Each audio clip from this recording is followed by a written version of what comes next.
banquete da alegria.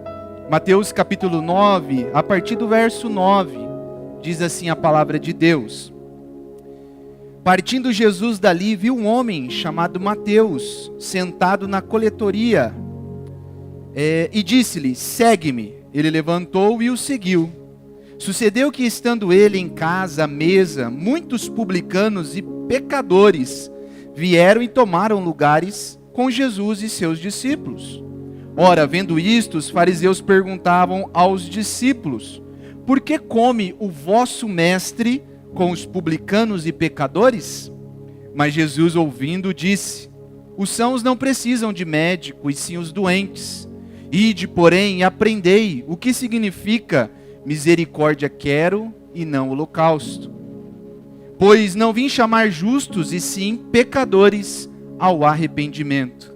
Vieram depois os discípulos de João e lhe perguntaram: por que jejuamos nós e os fariseus muitas vezes, e os teus discípulos não jejuam? Respondeu-lhes Jesus: podem acaso estar tristes os convidados para o casamento, enquanto o noivo está com eles? Dias virão, contudo, em que lhes será tirado o noivo, e nesses dias hão de jejuar. Ninguém põe remendo de pano novo em veste velha, porque o remendo tira parte da veste, e fica maior a rotura. Nem se põe vinho novo em odres velhos, do contrário, rompem-se os odres, derrama-se o vinho, e os odres se perdem. Mas põe-se vinho novo em odres novos, e ambos se conservam. Irmãos, no Antigo Testamento existe uma história, e na verdade uma cena, como gosto, né? Eu adotei essa frase do pastor Luciano, uma cena dramática que acontece no Antigo Testamento, que é quando, após Davi se tornar rei, ele pergunta aos seus súditos se havia alguém ainda da casa de Saul para que ele pudesse usar de bondade para com Jonatas. Então alguém responde: existe sim, existe o filho de Jonatas, Mefibosete, ou Mefibosete. Eu gosto de usar o brasileiro, né? Mefibosete. E aí alguém diz: mas ele é aleijado, e ele está lá em Lodebar, esquecido. Então Davi diz: traga-me ele, né?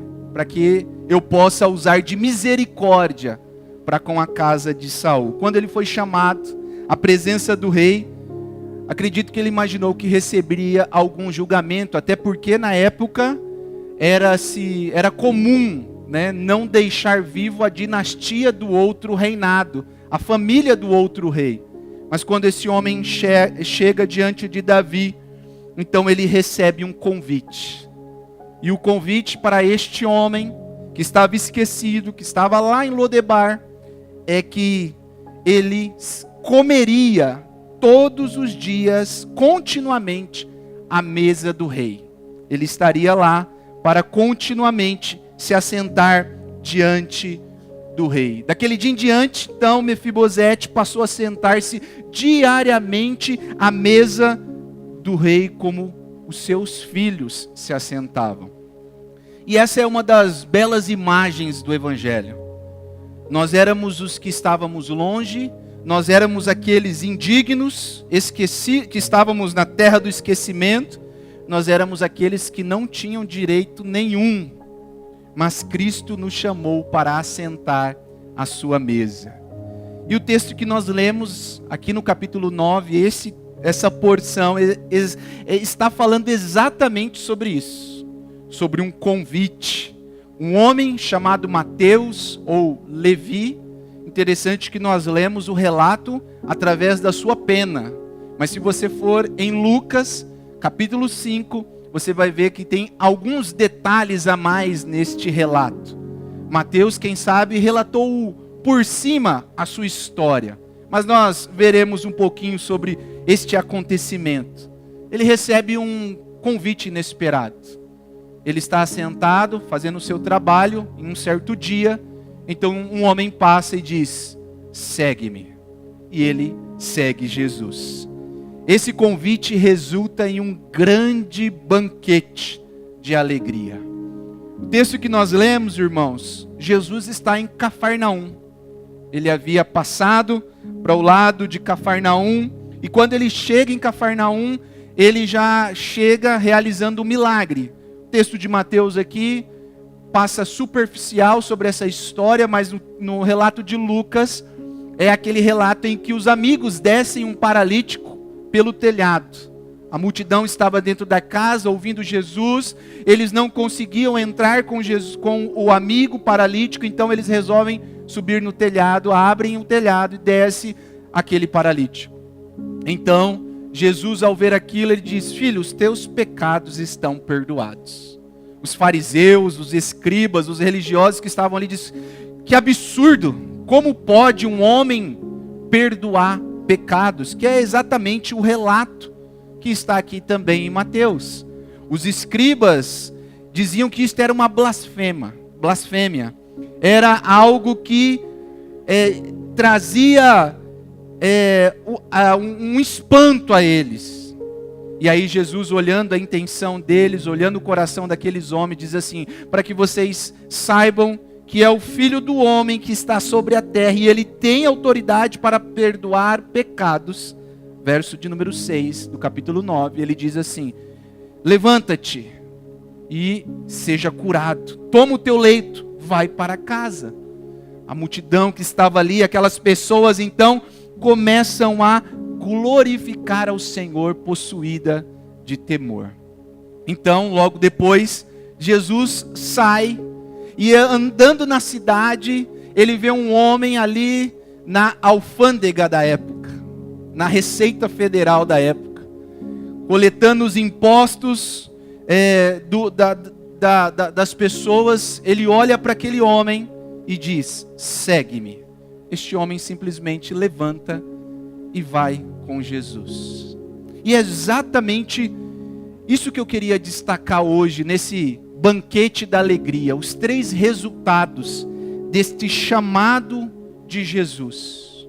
Os 3 resultados que o chamado de Jesus produz na vida de quem é alcançado pela graça. Quais foram, olhando para Mateus, os resultados que o chamado de Jesus segue-me produziu? Primeiro resultado, esse chamado produziu uma resposta. Esse é o primeiro resultado, resposta. Este homem, no momento em que ele é abordado por Jesus, fazendo o seu trabalho, servindo a Roma, sendo judeu, um publicano, ele ouve Jesus dizer somente uma frase: segue-me.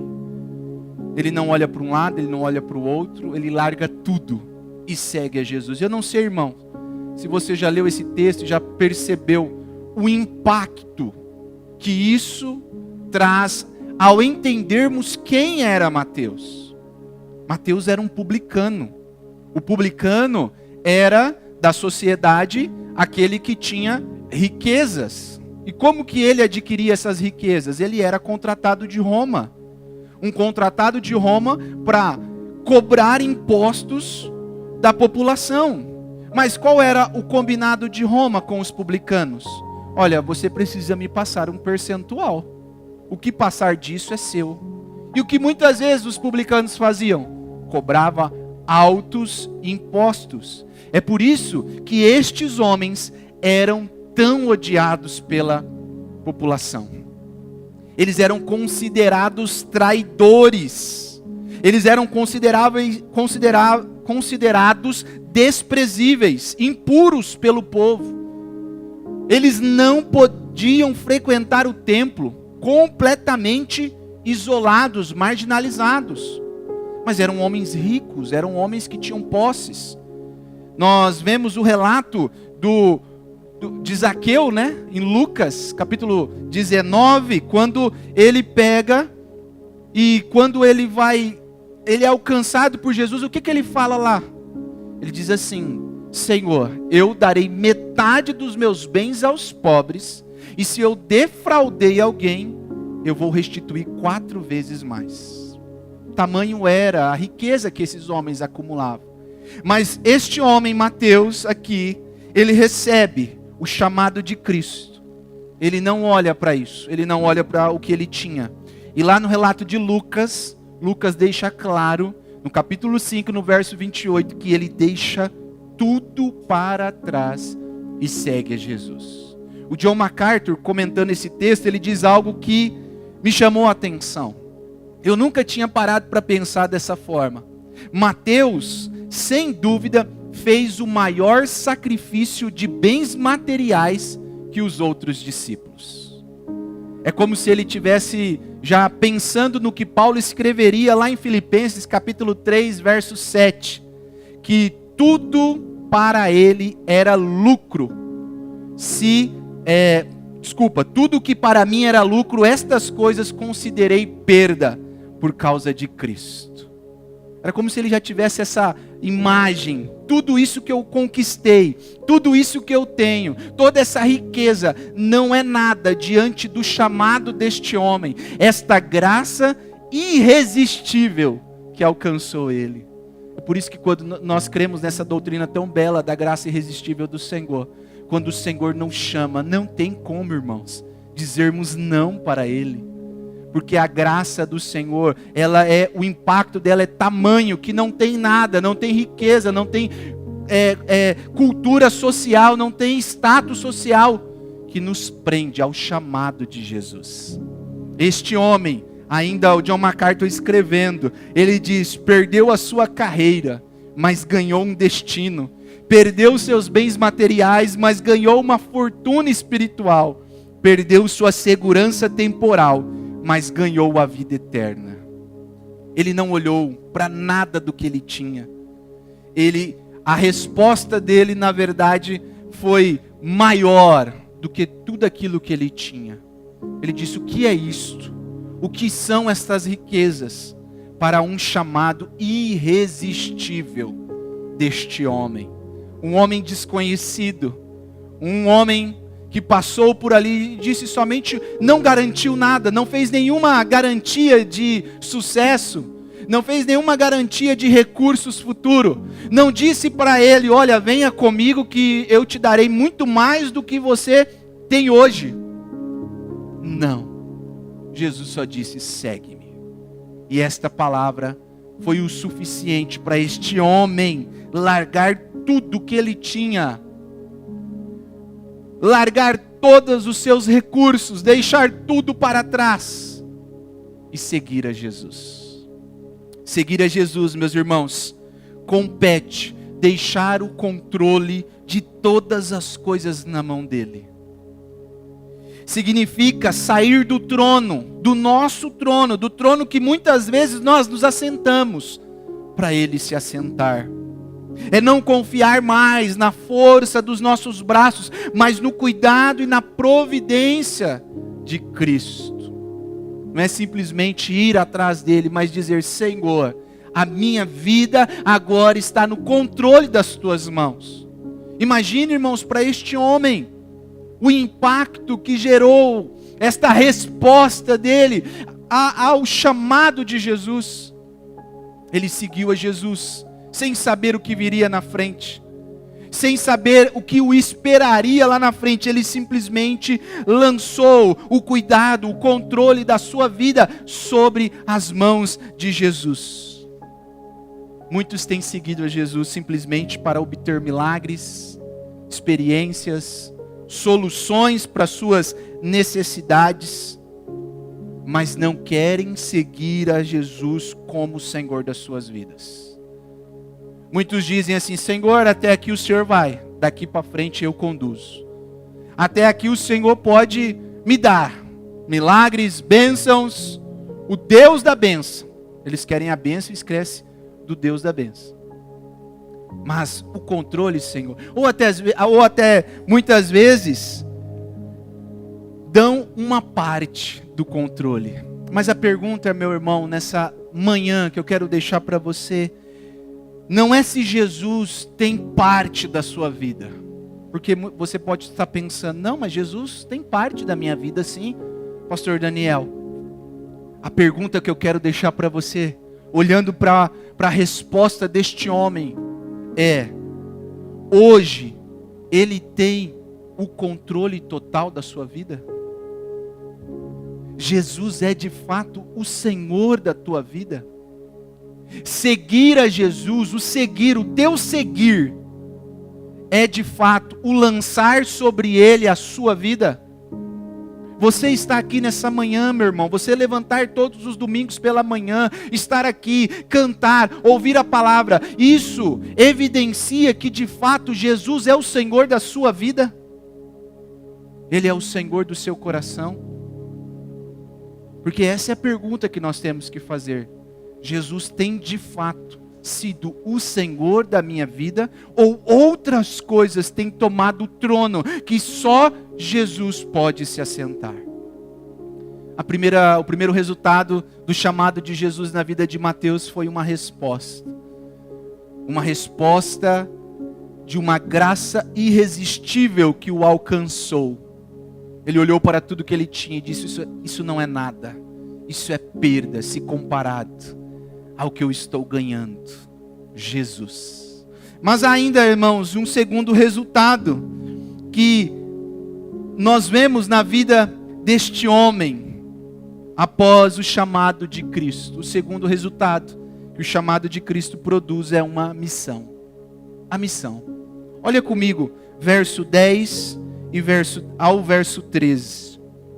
Sucedeu que, estando ele em casa, à mesa, muitos publicanos e pecadores vieram e tomaram lugares com Jesus e com seus discípulos. Ora, vendo isto, os fariseus perguntaram aos discípulos: por que come o vosso mestre com os publicanos e pecadores? Mas Jesus, ouvindo, disse: os sãos não precisam de médico, e sim os doentes. Ide, porém, e aprendei o que significa misericórdia quero, e não holocaustos. Pois não vim chamar justos, e sim pecadores ao arrependimento. O segundo resultado que o chamado de Cristo produz na vida de quem é alcançado pela graça é uma missão. A missão, irmãos. Este homem, como muitos novos convertidos, o primeiro pensamento dele foi o seguinte: eu preciso que os meus amigos, que as pessoas que andam comigo, que aqueles que estão diariamente comigo também conheçam este Salvador. Também conheçam este homem. Ele não se camuflou, irmãos. Ele não se escondeu, ele não disse: olha, deixa eu ficar aqui quietinho. Pelo contrário, o relato de Lucas diz que ele promove um grande banquete na sua casa. Ele oferece um banquete, e quem que são os convidados deste homem? Seus amigos. Quem são seus amigos? Publicanos e pecadores. O texto deixa isso em evidência, porque era a classe mais desprezível da comunidade judaica. É claro, os fariseus também estavam lá para dar uma olhada, os discípulos de Jesus, os escribas, os discípulos de João Batista. Estava todo mundo lá vendo o que ia acontecer. Mas o que me chama a atenção, irmãos, é que ao receber o chamado de Jesus, ele responde seguindo a Jesus, mas ele responde também evidenciando a missão. Ele faz um banquete, ele faz uma grande festa na sua casa, e ele chama todos os seus amigos para que conheçam o Salvador da sua vida. É interessante que foi por causa, provavelmente, dessa festa que Mateus promove em sua casa, que mais lá na frente, Jesus ganha, dos escribas, dos fariseus, dos seus adversários, a reputação de ser um beberrão e comilão, amigos de publicanos e pecadores. Isso está lá em Mateus capítulo 11, verso 19. Quando os adversários dizem: não é este comilão e beberrão que se assenta com publicanos e pecadores? Provavelmente porque ele foi visto sentado à mesa na casa de Mateus, promovendo este banquete. Um banquete da alegria, um banquete da graça que alcançou Mateus. E Mateus, ele não fica quieto, ele não fica parado, ele não fica mudo, ele não se esconde, ele não pensa: ninguém pode saber agora que eu sou um seguidor de Jesus. O que meus amigos da alta sociedade vão pensar? O que os meus amigos vão falar de mim? Pelo contrário, a primeira coisa que ele faz é fazer um belo de um churrasco. Não sei se churrasco, né? Mas assim eu faria. E chama todo mundo, e todo mundo vem, e não só os amigos, mas vem os fariseus. Porque a resposta do chamado de Jesus, por parte de Mateus, foi evidenciada pela missão. A missão de falar a outros sobre essa graça irresistível que havia lhe alcançado. Ele quer falar para todo mundo. Ele quer contar para todo mundo. O chamado de Jesus produz uma missão. Este homem compreendeu que Jesus veio libertar e salvar pecadores. Um homem como ele, que tinha tudo, mas não tinha paz. Tinha tudo que o dinheiro poderia lhe oferecer, irmãos. Era um homem abastado. Era um homem que tinha os recursos à sua mão, mas não tinha paz. Ao ponto de que quando ele encontra Jesus, a paz invade o seu coração. A alegria invade o seu coração. E ele diz: outras pessoas precisam saber deste mestre. Outras pessoas precisam saber deste Senhor. Algo interessante acontece aqui agora, irmãos. No versículo 11, os fariseus vendo este grande banquete, esta festa, esta alegria, o povo comendo, o povo se alegrando, as pessoas com um sorriso no rosto. Os fariseus chegam bem no cantinho do ouvido dos discípulos de Jesus e diz assim: por que come o vosso mestre com os publicanos e pecadores? É interessante essa pergunta, não é mesmo? Todo mundo festando, todo mundo alegre. Mas sabe qual que era a intenção dos fariseus ao chegar bem no cantinho do ouvido dos discípulos? Era dizer mais ou menos assim: que vergonha aceitar como mestre um homem como esse, que está lá, tá vendo? Sorrindo, se alegrando com pecadores, com publicanos, comendo e bebendo. Como vocês podem aceitar um homem desse como mestre? Um homem que senta com pessoas tão desprezíveis. Um homem que senta com pessoas, está na presença de pessoas tão imundas. Era essa a intenção. Era causar uma dúvida na mente dos discípulos. Mas Jesus ouve eles cochichando. Jesus ouve eles tramando a artimanha. E aí Jesus diz no verso 12: os sãos não precisam de médico, e sim os doentes. Ide e aprendei o que significa misericórdia quero e não holocausto. Jesus cita a passagem de Oséias, capítulo 6, verso 6, a estes homens, mostrando que não é o holocausto, mas é o coração, a intenção do coração. Não é o tamanho do sacrifício, é o tamanho da intenção. Estes homens estavam impressionados. Mas Jesus diz: eu sou o médico, porque eles deveriam ser os médicos. Os fariseus, os mestres, deveriam ser aqueles que iriam trazer através da palavra de Deus, o ensinamento da Torá, a cura para corações. Mas eles se tornaram juízes. E então Jesus diz: eu não vim para os saudáveis, eu vim para os doentes. Lá no capítulo 11 de Mateus, no verso 28, Jesus diz: vinde a mim todos vocês que estão cansados e sobrecarregados, e eu vos aliviarei. É para gente cansada, é para gente com fardo pesado, são para doentes, pessoas imperfeitas. E deixa eu dizer, eu e você, que Jesus Cristo veio, irmãos. Ele veio para mim e veio para você. Quem experimenta a graça de Cristo não consegue guardar apenas para si esta graça.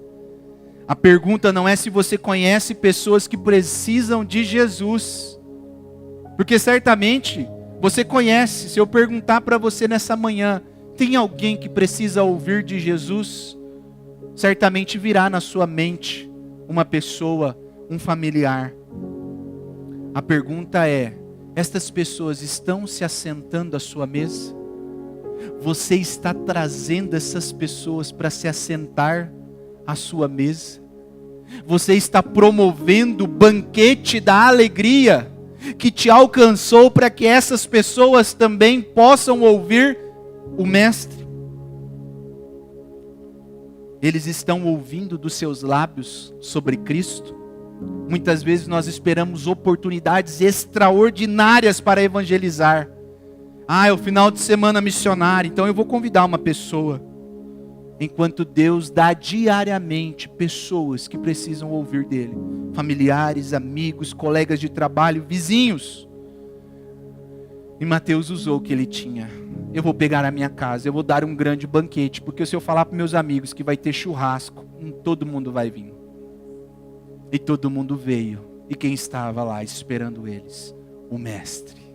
Todos os dias, irmãos, Deus nos dá a oportunidade de uma conversa, de um café, de um almoço, de uma visita, para que nós possamos apresentar a graça que nos alcançou. Pastor, isso é para você que é pastor pastor Luciano, é para os missionários. Eu gosto de uma frase do Charles Spurgeon: ou você é um missionário ou você é um impostor. Naquele grande dia, que Deus nos livre de ouvir da boca dele que ele não nos conhece. O que você tem feito com a graça que te alcançou? A missão nossa, a nossa missão começa muito mais perto do que nós imaginamos. A graça que alcançou Mateus foi a mesma que ele compartilhou. Ele responde ao chamado de Jesus e no mesmo instante ele quer chamar outras pessoas para ouvirem desse chamado. Mas em terceiro e último lugar, irmãos, o que o chamado de Cristo produz, o terceiro resultado que o chamado de Cristo produz, aqueles que foram alcançados pela graça, é uma esperança. E aí no verso 14 ao verso 17, diz assim: vieram depois os discípulos de João, aqui é João Batista, e lhe perguntaram: por que jejuamos nós e os fariseus muitas vezes, e os teus discípulos não jejuam? Respondeu Jesus: pode por acaso estar triste os convidados para o casamento, enquanto o noivo está com eles? Dias virão, contudo, em que lhe será tirado o noivo, e nestes dias hão de jejuar. Ninguém põe remendo de pano novo em veste velha, porque o remendo tira a parte da veste, fica maior a ruptura ali, o rasgado. Nem se põe vinho novo em odres velhos, do contrário, rompem-se os odres, derrama-se o vinho e os odres se perdem. Mas põe-se vinho novo em odres novos e ambos se conservam. O que está acontecendo agora aqui nesse banquete da alegria, irmãos? A festa está acontecendo, os discípulos de João chegam para Jesus e dizem assim: olha, nós estamos jejuando, nós jejuamos, os fariseus muito mais, por que os seus discípulos não jejuam? Eles chegam querendo questionar a Jesus sobre uma disciplina importante para nós. O jejum também era importante para eles. Mas estes homens faziam desta disciplina uma forma de salvação, de autojustificação. No Antigo Testamento, o jejum era realizado em períodos de grandes aflições, de grandes arrependimentos pela nação. Nós temos o exemplo de Jonas, quando passa pregando em Nínive, toda a nação jejua e se arrepende diante do Senhor. Não só isso, o jejum também era praticado uma vez por ano, no dia da expiação. Era um momento de arrependimento, mas os fariseus e os escribas transformaram esta disciplina, este momento, em uma lei severa, para evidenciar um testemunho de piedade. Lembra da parábola do fariseu e do publicano, que ele diz: eu jejuo 2 vezes por semana. Não era exigido isso na lei. Mas eles transformaram em uma forma de evidenciar uma piedade. Eles davam esmolas e tocavam trombetas a fim de serem honrados. Mateus capítulo 6. Eles oravam nas sinagogas e nas esquinas para serem vistos pelos homens. Mateus 6:5. Eles jejuavam, desfigurando o seu rosto, a sua face, a fim de serem notados. Olha como eu sou piedoso diante de Deus. Mas Jesus disse que eles eram sepulcros caiados, bonitos por fora, podres por dentro. E aí os discípulos de João não estavam entendendo por que eles tinham que fazer isso e os discípulos de Jesus não. E aí Jesus diz: por quê? Eles vão jejuar em um casamento, o noivo ainda está aqui. Por que eles não vão se alegrar? Imagine você, meu irmão, ser convidado para um casamento, chegar num casamento, que é tudo que nós mais queremos, chegar no casamento e ter uma bela mesa de frios. E você falar, não veja a hora do celebrante lá que está ajudando a falar, está liberado, para você encher o seu pratinho. Mas imagine, Jesus está mostrando isso, eles não precisam se entristecer, eles não precisam estar restringidos à alegria, porque eu estou aqui, eu sou o noivo, eu vim trazer a alegria. O que os fariseus estão fazendo é uma religião de palco, uma exibição orgulhosa, uma fake, falsa. Jesus está dizendo, não é isso. Estes homens praticam, porém, todas as suas obras para serem vistos pelos homens. Eles gostam de ser chamados de mestres. E aí Jesus diz lá em Mateus 23, ai de vós, escribas, fariseus, hipócritas, porque dais o dízimo da hortelã, do endro, do cominho, e tendes negligenciado os preceitos mais importantes da lei, a justiça, a misericórdia e a fé. Vocês deveriam estar fazendo isso, sem esquecer destas. Estes homens não tinham esperança, porque a sua esperança estava baseada na autossuficiência, na justiça própria, naquilo que eles poderiam produzir, irmãos. E a lei, ela só serve para nos apontar e nos mostrar o pecado, ela não serve para nos salvar. Estes homens, eles negligenciavam o mais importante. Como Jesus está dizendo aos discípulos de João, vocês podem ser convidados, vocês são convidados para um casamento e vocês jejuam enquanto tem festa. Como vocês podem ficar tristes enquanto o noivo está se alegrando? Aquelas pessoas estavam na festa, tentando apagar a festa. Mas Jesus veio para trazer as boas novas de salvação.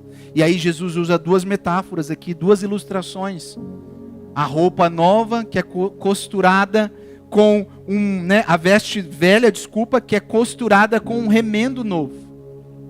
Se ela for para a máquina de lavar, vai se romper novamente, porque não vai aguentar. E os odres, que eram feitos vasilhas de couro, se eles são velhos e coloca um vinho novo ali, o que vai acontecer? O vinho vai fermentar e ele não vai aguentar, ele vai se romper. O que Jesus está dizendo com isso? Vocês não podem pegar a religião de vocês, a autopiedade de vocês, a justiça própria de vocês, e encaixarem, colocarem dentro do Evangelho, da nova aliança. Vocês não conseguirão. Vocês não conseguem fazer isso. É isso que Jesus está mostrando para ele. Odres velhos eram as tradições e ensinamentos rabínicos que empunhavam sobre o povo uma justiça própria, uma salvação por méritos, por uma autossuficiência. É o que eu faço, é o que eu produzo, é a força do meu braço. Jesus está dizendo, não é assim que funciona, porque vocês, um português vulgar aqui, né, vão quebrar a cara. O Evangelho, a justiça própria não cabe dentro do Evangelho. Porque a justiça do Evangelho não é nossa, é de Cristo Jesus. Ele cumpriu cabalmente a justiça do Pai. A lei, irmãos, foi nos dada para revelar a nossa condição. A lei não nos torna pecadores, na verdade ela revela que nós somos pecadores. Romanos 3:20. Porque pela lei vem o pleno conhecimento do pecado. A lei é o espelho que nós olhamos diariamente e vemos o nosso rosto sujo, como diz Tiago capítulo 1. Mas nós não lavamos o rosto com o espelho, com a lei. Pelo contrário, é a graça de Cristo que promove purificação dos nossos pecados. Infelizmente, irmãos, eu estou terminando. Ainda hoje existem pessoas tentando costurar remendos religiosos em suas vidas. Existem pessoas que estão dentro da igreja, se dizem crentes, cristãos, discípulos de Jesus, membros, mas querem costurar a sua justiça própria, a sua autopiedade, a sua autossuficiência nas roupas do Evangelho. Eu vou melhorar o meu comportamento. Eu vou fazer boas obras para que o Senhor me veja. Eu vou tentar ser uma pessoa melhor, mas com base na sua justiça. A questão não é o remendo. A questão, irmãos, é que nós precisamos de um novo coração. Você e eu precisamos de um coração novo, um coração de carne. Precisamos entender que não é o que nós fazemos, mas é o que Cristo fez por nós. A esperança do cristão não está na capacidade de obedecer, porque nós vamos falhar, irmãos. Mas está na capacidade de olhar para a obra perfeita de Cristo e dizer obrigado, Senhor. Como diz Paulo em Romanos 7, miserável homem que sou, quem me livrará do corpo desta morte? Se ficasse aqui seria uma triste notícia, mas ele completa, graças a Deus por Jesus Cristo, o nosso Senhor. E ele entra no capítulo 8 dizendo, pois nenhuma condenação há para aqueles que estão em Cristo Jesus. Essa é a graça do Evangelho, meus irmãos. Esse é o Evangelho que nos alcança. Esse é o Evangelho que alcança você. Observe como que o texto começa e termina. O texto começa com um pecador sendo chamado, passa por uma mesa cheia de pecadores e termina com Jesus apresentando a alegria do Evangelho. Venham e se alegrem, porque tem vinho novo, em odres novos. Tudo gira em torno de um banquete, de uma refeição. E é interessante quando eu estava estudando esse texto, como que a Bíblia, o reino de Deus, frequentemente, a Bíblia retrata o reino de Deus como um banquete.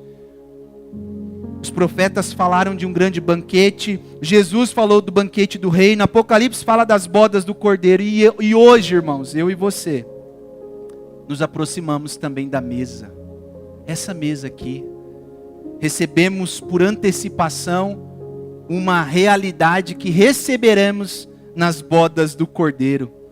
A Santa Ceia nos lembra, irmãos, que nós éramos como Mateus, pecadores, indignos, distantes, sem esperança. Ela nos lembra que hoje nós participamos desse banquete da alegria, porque a Santa Ceia não é para pessoas perfeitas, ela é para pessoas perdoadas. Quando nós entendemos isso, nós vivemos um evangelho alegre. Essa mesa que está aqui atrás é a celebração daqueles que foram alcançados pela graça. É por isso que hoje, quando nós bebemos o cálice, comemos o pão, anunciamos o dia em que vamos a participar do grande banquete eterno, quando estaremos para sempre com o noivo. Apocalipse 19:9 diz: bem-aventurado aqueles que foram convidados para a ceia das bodas do Cordeiro. Lembre-se disso. Hoje você participa de um banquete da alegria. Cristo proporcionou essa alegria para você. Não viva triste, não viva amargurado, viva o evangelho da graça.